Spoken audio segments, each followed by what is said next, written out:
Welcome back to the Christ MotoGP Podcast. We're here to preview the Sachsenring. It's me, Jordan Moorland, and Pete McLaren. Don't worry, Lewis is just off on holiday for some of the ones that were listening and concerned about where he was. He was here last week, but he's on holiday again, and he'll be back for our next podcast.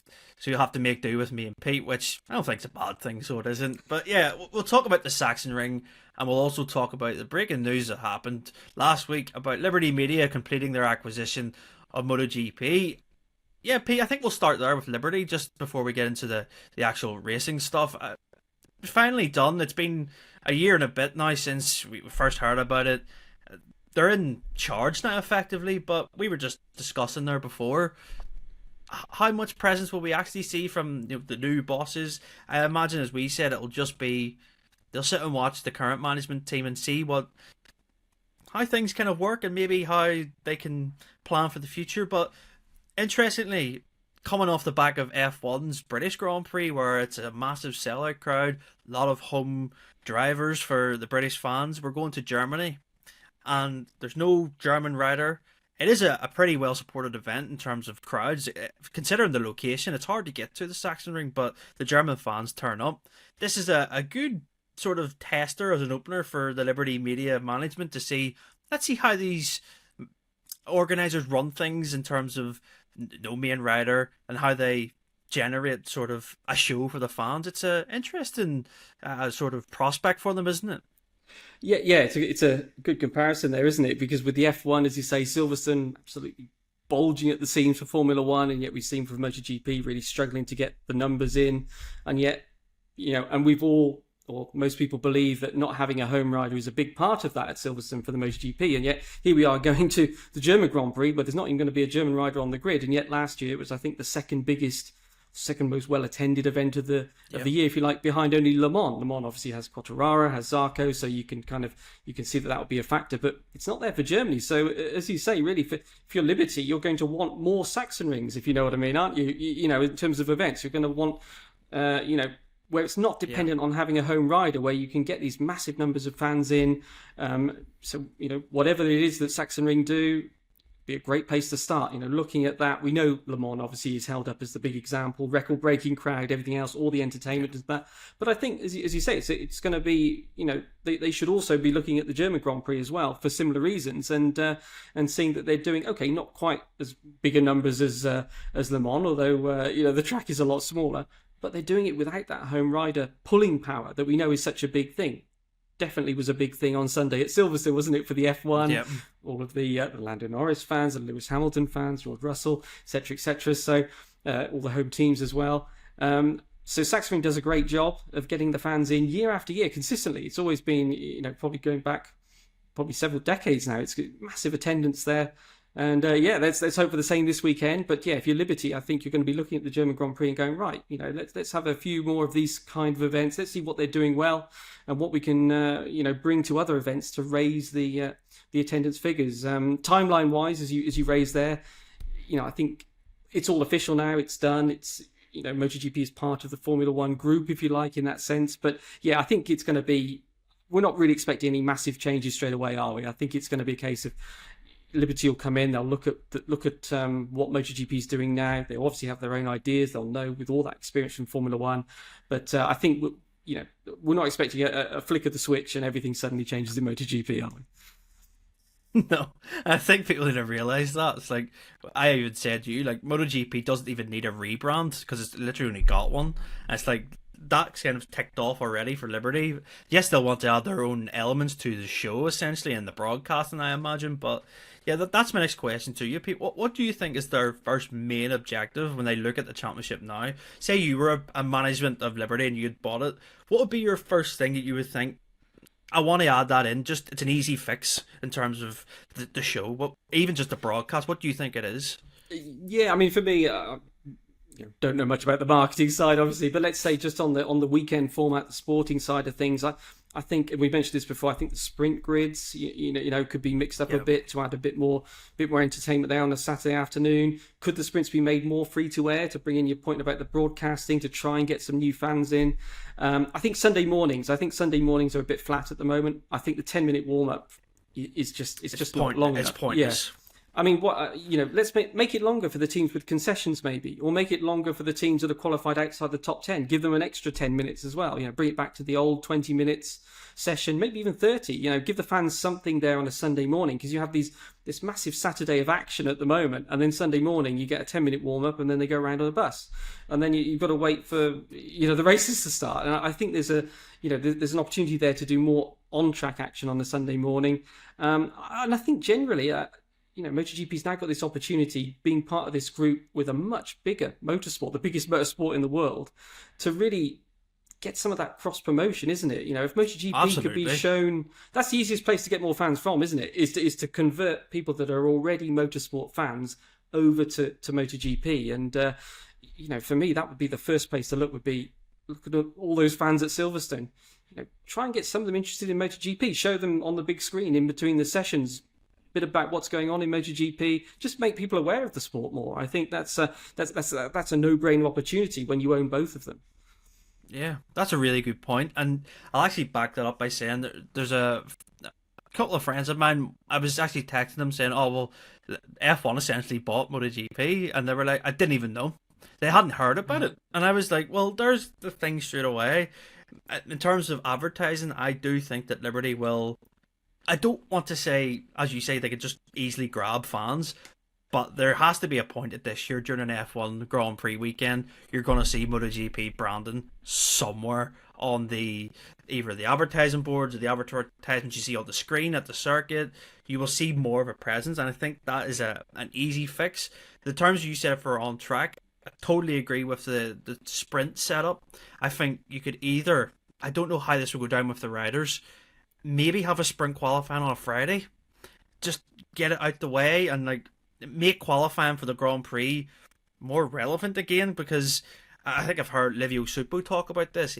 He says he doesn't understand why qualifying is such an afterthought now in MotoGP. It's in the morning, it's just forgot about. We need to make it what it used to be. You think back maybe a few years ago, you're like, geez, how was just qualifying on a Saturday and that was it? But it was hyped up to be the main event. And I think there needs to be more sort of prevalence on pole position, because it is an achievement and it's just kind of forgot about now. I know we have the two races, but I definitely think mixing a grid up separately for sprint and Grand Prix would be A, funner to watch, B, just something different. Just try it out, and if it doesn't work, it doesn't work. Just then can it. But yeah, a lot of things they can come in and implement straight away, and I think that this weekend, as you say, it's a good sort of benchmark to understand how Germany, the passionate fans, what makes MotoGP appeal there compared to the likes of Silverstone for MotoGP. That is a very good sort of benchmark for them to look at. And I also suppose we can touch on Jorge Martin, Pete, while I think about it, thinking about world champions. He's not back this weekend, but he's been out testing in Barcelona. What do you make of all this? Because it's still quite strange for me seeing him in Aprilia leathers, even though all this stuff's going on and it's heating up. And he'll be back for Bruno, surely, but yeah, a lot of questions I think will be asked to Aprilia this weekend still about Martin, but after what happened at at the last round. Yeah, that's right. I mean, we had the medical check, didn't we? The latest medical check was that it was all healing well, but not quite well enough to be racing in MotoGP again. And then, a few days later, Jorge Martin is riding the bike, which, is obviously not racing, but still it's sort of the step before going back to the track, isn't it? It seems, there has been talk about doing a private test or something, but I don't know. I mean, the timeline is going to be pretty short now, isn't it? With back-to-backs at Sachsenring and Brno. Yeah, I mean, I don't know. I guess if there's 1 week difference, I think he's got another medical check coming up. Presumably, if that's all the time that he needed, then he should be ready to come back at Sachsenring, as you say. But yeah, obviously the background to all this is the awkward situation that's going on with the contract and everything else.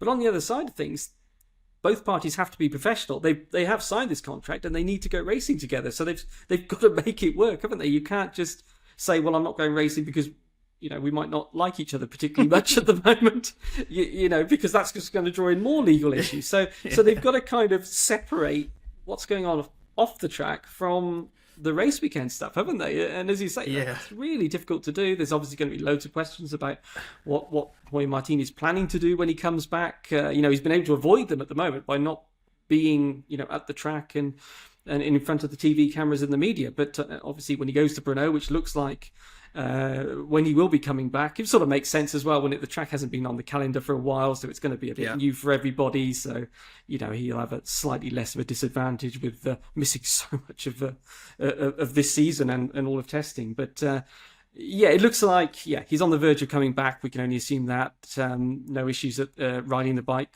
The test in Barcelona, it seems the road bike. So provided this final medical check is all clear, I think we can expect to see him on track in 10 days time in Brno. And and then there will be a lot of questions to answer off the track. Absolutely. Yeah, because it's like we said, it's been 3 months more than that, and it's like a lot has happened in those 3 months. So like Marco Bezzecchi has became Aprilia's guy, and I think that's not to be sort of missed in this. Martin's coming back into, I could arguably say he's coming into Bezzecchi's team here. This is where, I think back to Qatar, Bezzecchi was struggling with the Aprilia and he wasn't happy.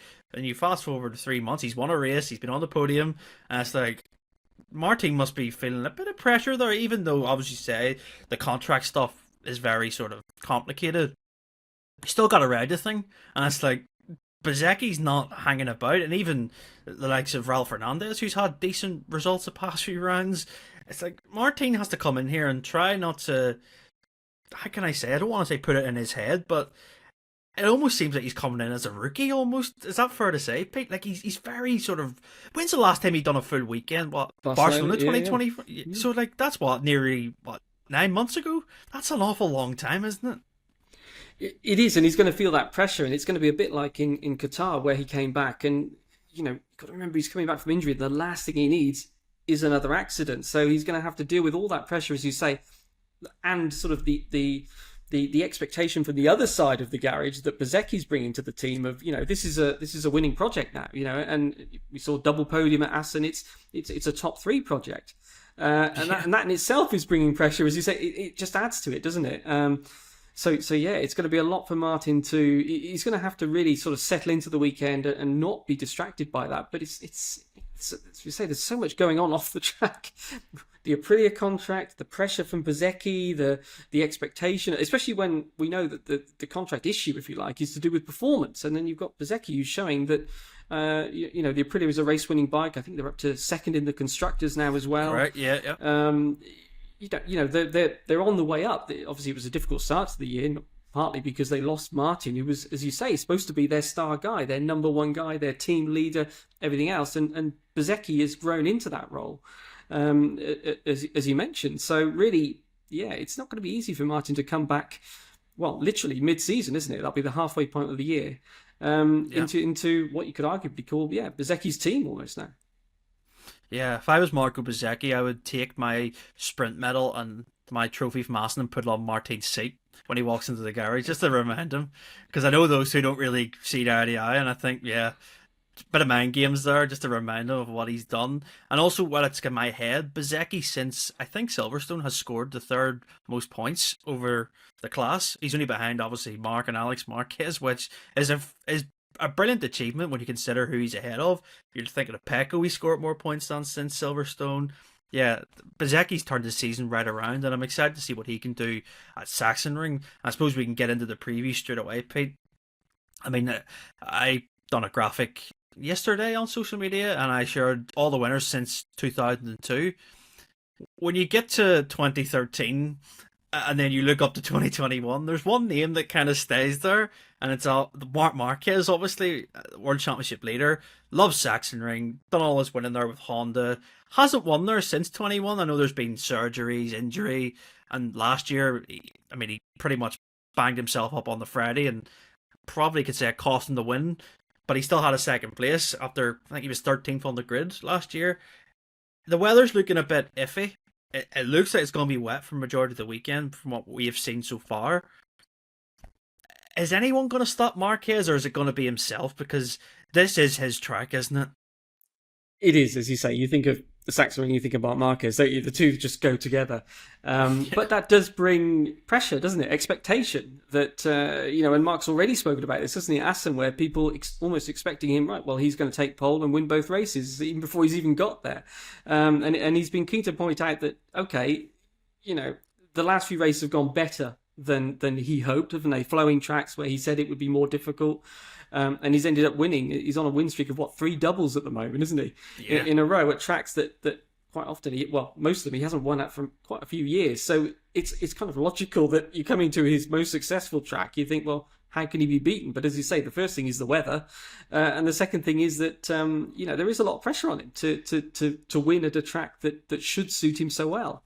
It does suit the Ducati, but we were talking about this beforehand. It used to suit the Honda as well, didn't it? And so you put the combination of Mark and the Honda, the hard braking and everything, the turning together, and it was just a dream package around the Sachsenring in almost any condition, wasn't it? The wins he's had have not been by any means all straightforward. We've had pit lane starts, and you reminded me of him running off the track in the gravel trap one year, and there's been a full range of things, and yet he's always come out on top. So of course people say, well, the form he's on at the moment, who can beat him? And that really is the big question. But it's a unique track, isn't it? We were saying this as well. It's the slowest track on the calendar. It's you look at it on a map, and it's people use the word go-kart, that kind of thing. But I think it's a little bit harsh. It's got character, isn't it? Big up and downs. Even the straights, they're almost like Alton Park. They're sort of undulating, aren't they? Very good point. It's not just a tight supermarket car park track. It's got real character, and the fans, as we've already said, make it that atmosphere into it. An incredible atmosphere on race day. The opening corners of the track just lined with the grandstands of fans and the flares and everything else. So it's one of MotoGP's popular events. It's a different event. It's a track where the bikes are only a couple of seconds quicker than Moto 2, so they're going to have to work hard around there. But Marc has been able to make it happen. The memorable podium with his brother last year on the Grassini bike from, as you say, 13th on the grid. After a bit of a nightmare on Friday, wasn't it? So that's going to be the first step for him, is he's just got to get through and not be caught out by anything. But we've seen, we saw at Assen, you're only ever one fall away from an injury in MotoGP, aren't you? When he got up at Assen and he took that glove off his hand, it didn't look too good, did it? And then the weekend ended with his brother Alex having an injury on his own hand. So, you never quite know what can happen. But certainly Marc has this buffer now, doesn't he? With that incident for Alex, he has got this big buffer, and he's riding without pressure, I think. We know in qualifying, when he goes out for the toe, doesn't he? He sizes up the people around him, and he knows that guy needs to do a lap. That guy doesn't. I need to do a lap, or I don't need to. I'm sure he does the same in the race, and he's thinking, that guy can't afford to crash. Or he can afford less than me. So he knows how much risk other people can take, and I think that's where he is now. And it's getting to the stage where, almost a bit like those Honda years where he dominated in the races, where he's got such a lead that he can afford to take risks and win at all costs, almost, can't he? And I think we're getting to that now with this lead that he's got over his brother and Pecco, who really can't afford any more accidents if they want to stay in touch. Pecco's, I think, over 4 races worth of 37 points behind. So if you think about it, even if Marc missed 4 races, Pecco has to win every single race to even catch him, which is to me, that's the stat of the season so far at this point, halfway. If someone had told you that at the start of the year, you'd probably be like, maybe I expected it, but honestly, I didn't expect it to be that big. And I think, that's well raised, Pete. And just coming on to that point you say about when Marc goes out behind people in qualifying, and he knows that people have to do a lap. Do you think people really feel his presence compared to other? I know it's really easy to say yes, they do, but how daunting do you think that is for even the likes of Pecco when he does it to him? The Pecco's like, geez, he's right behind me. Marc's there, and it's do you think that really plays on people mentally? And you know what Marc's like. He's not the tallest person in the world. But on a bike, he seems like he's about 7 foot tall. He's got this massive presence around him, hasn't he? That it can't be explained sometimes when he does these things to other riders. It must play with people really a lot, doesn't it? And I think especially because, if he has targeted you, he's not going to let go. We've seen in the past people try and shake him off, and it just makes it worse, doesn't it? And so I think that's the other thing. When they know, maybe they're being followed by someone else, they know, well, I can pull wide, I'll slow down, I'll give up the lap, and the other guy will just go, oh, whatever. But Marc won't do that. So they know that if he has targeted them, because, as we were saying, he's aware of where their position is. Maybe they're down the grid at the moment. They're going to have to do a fast lap, so they're going to have to push eventually. He knows that that's the case. He can tuck in behind them sooner or later. They can slow down, but they can't slow down forever. It's inevitable. And we've seen riders who have been pushed out of maybe Q1 or something in the past, haven't we? In recent years, Maverick. Maverick, I'm thinking maybe Jack Miller as well. Where he's picked a guy to follow, and he's ended up being that guy that he's pushed out, which must be hard to take. But I think it was Jack Miller that said it. You've just got to ignore it. There's no, if you get sucked into that, again, you're not concentrating fully on your lap. You're thinking about, as you say, this guy behind me, and how close is he, and what's he going to, if he goes quicker than me, is that going to push me out? And it's all things that you don't need to be thinking about. You're trying to wrestle a MotoGP bike around a qualifying lap. It's hard enough as it is, isn't it? But yeah, certainly it must. I would imagine it must play on people's minds to know that they've got Marc Marquez behind them. But really, again, what can you do? You've just got to learn to ignore it, haven't you? And basically, you've got to put yourself in a situation where you can afford to back off. That's really the only defense you've got, isn't it? Is because if Marc knows, well, look, actually, this guy doesn't need to do a lap. He's already on the front row. I do need to get, I'm not on the front row at the moment. I need a lap.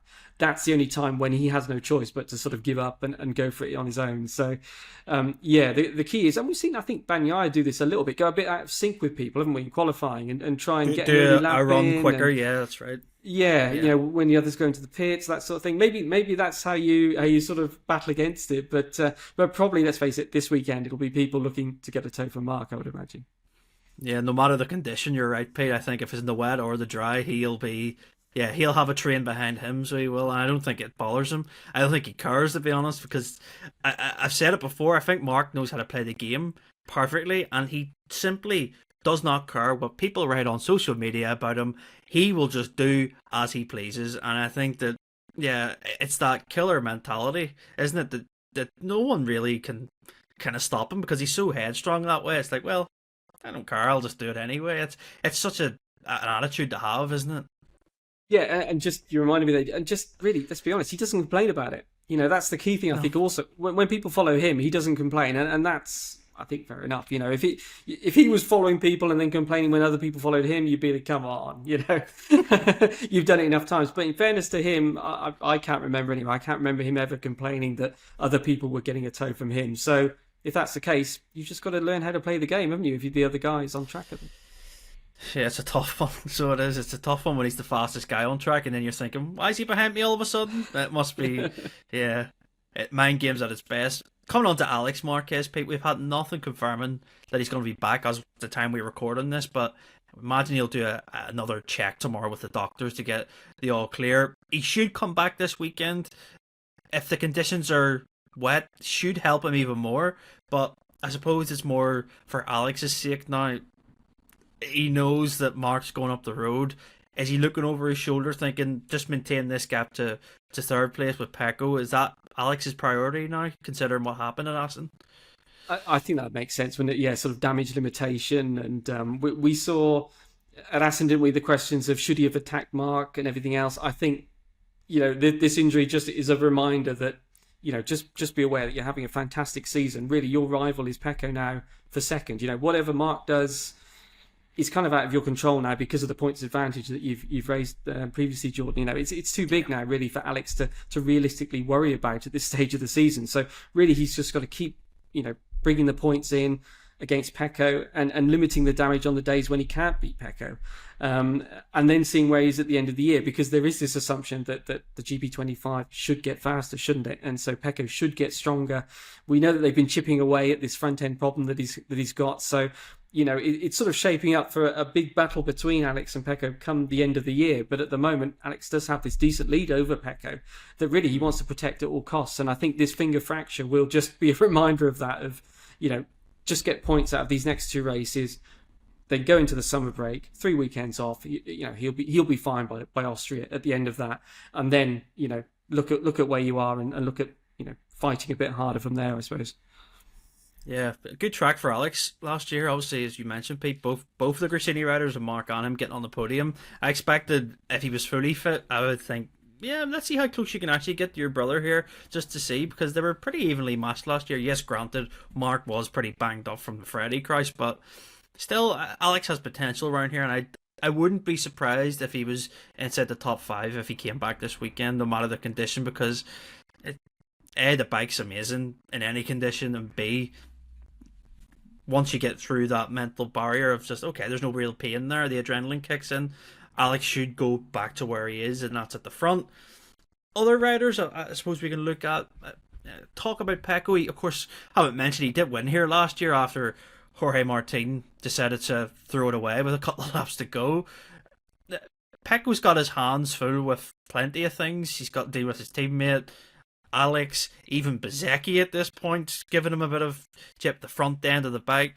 How do you think he's going to go this weekend? Can he, how can I say, get back to that Aragon feel that he had? Because it kind of went missing at Mugello, but then it kind of came back at Assen, but he still was nowhere near competitive enough to beat Mark. Is he just going to be targeting podiums? I think that's his ideal situation for this weekend.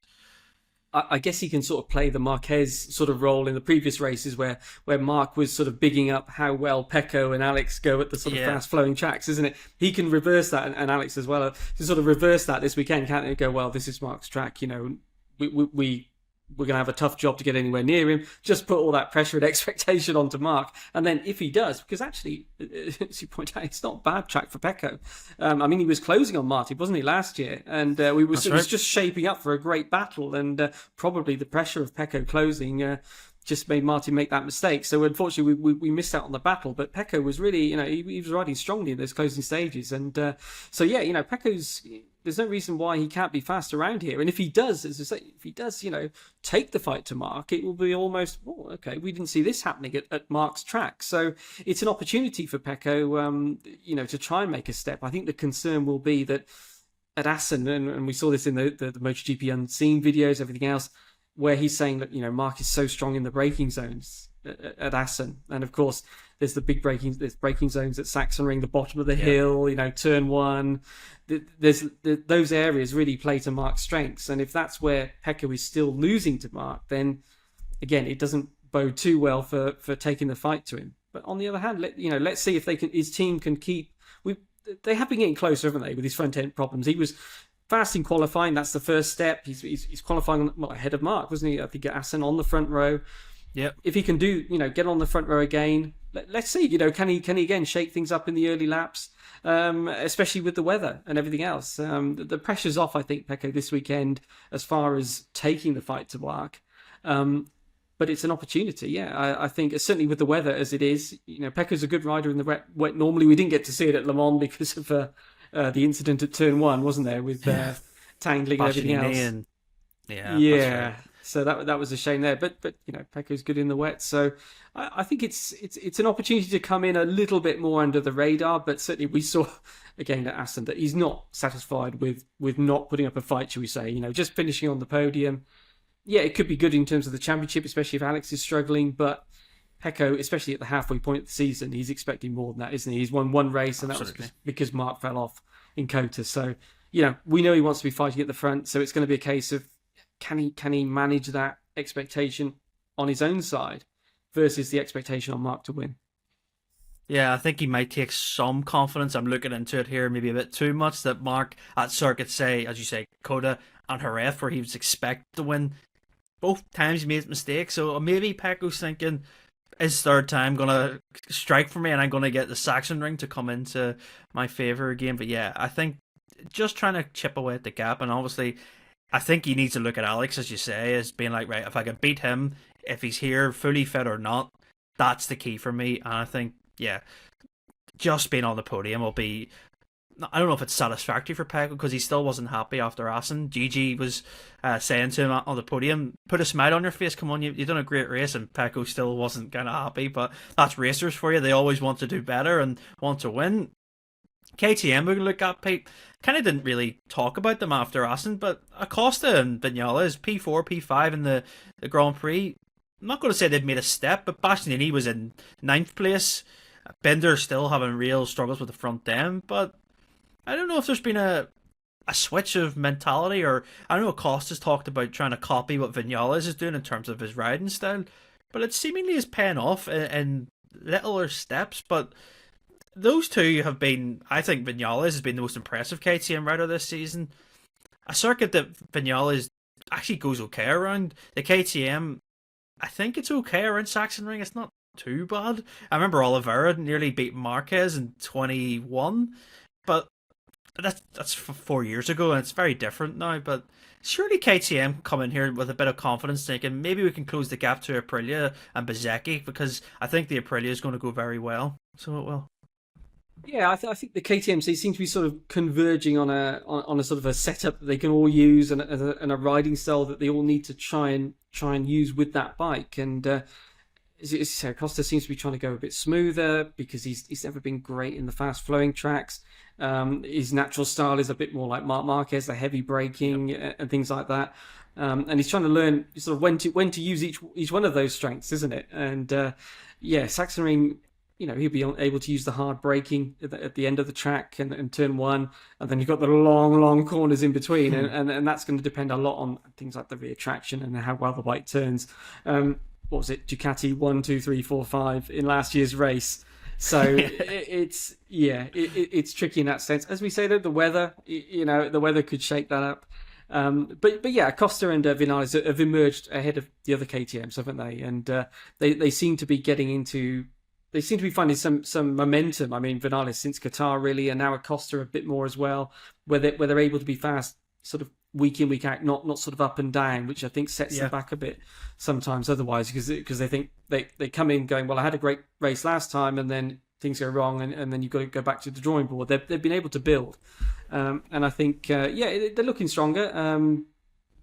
I think Acosta he's impatient for results, isn't he? We know that, which is what you would expect. But KTM, the only factory without a podium, aren't they? Still so far this year, unfortunately, with Maverick losing that one in Qatar. So Acosta, in fairness, took the fight to Bagnaia, didn't he, for the first half of the race, for the, let's say, third on the podium in Assen. He was a genuine contender there and just dropped away in those last few laps, I think, tyre wear and things like that. So as you say, and Vinales really one of the revelations of the season, I think, especially given where he started the year from, wasn't it? And how he suddenly made it click and worked it all out.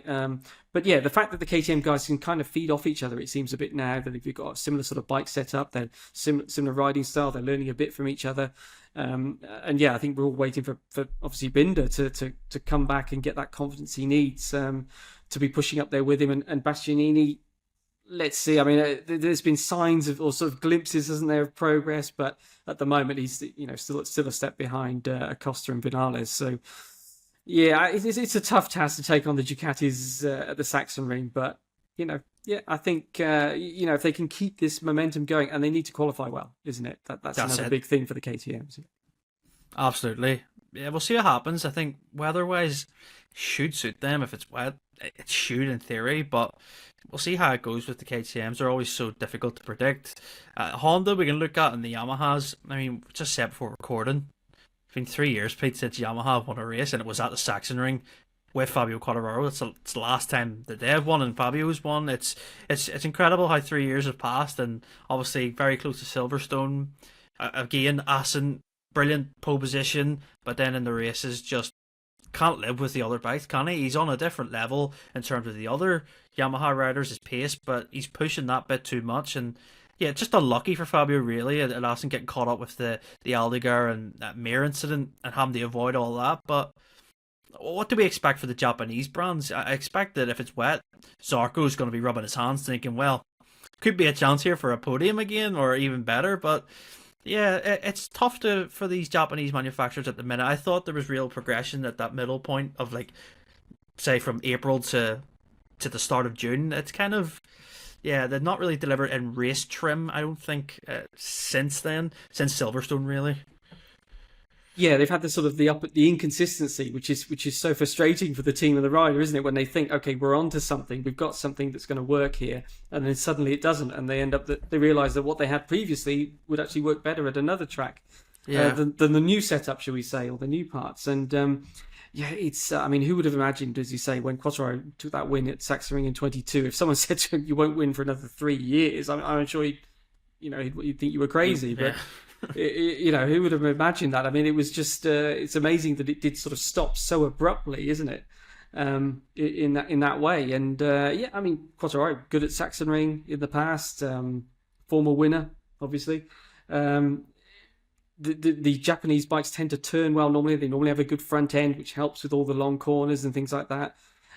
We saw, as you say, in the wet that the Honda worked well, certainly at Le Mans in the wet as well. So maybe the weather will help them have a bit of an upset. It's kind of confusing, isn't it, with Yamaha that they have the rear grip problems in the races, and yet Quartararo is still able to do those amazing qualifying laps, which has been their one sort of big step this year, isn't it?